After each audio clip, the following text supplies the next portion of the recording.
نکنه زیر لباسش ابزار جاسوسی داشته باشه. این فکری بود که توی سر غواصای لشکر ویژه 25 کربلا می‌کرد.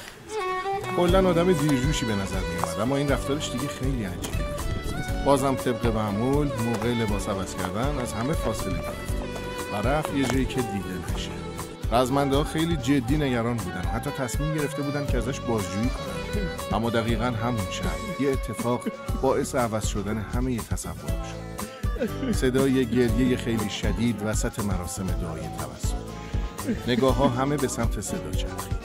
رزمنده‌ها سعی کردن آرومش کنن و اون در حالی که هنوز اشکش جاری بود گوشه پیرهنش رو داد بالا و همه با دیدن اون خالکوبی تازه متوجه شدن که دلیل پنهانکاریش چی بوده.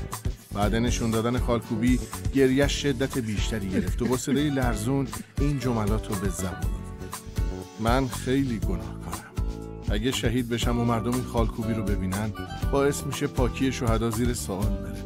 شما رو قسم میدم دعا کنین که موقع شهادت بدنم ذره ذره بشه و چیزی ازش باقی نمونه. بالاخره لحظه شروع عملیات از راه رسید و توی همون ساعتهای اولیه گلوله خمپاره به صورت مستقیم به پیکر اون غواص برخورد کرد و باعث شد تا برای همیشه ذره به ذره بدنش مهمون اروند رو بده.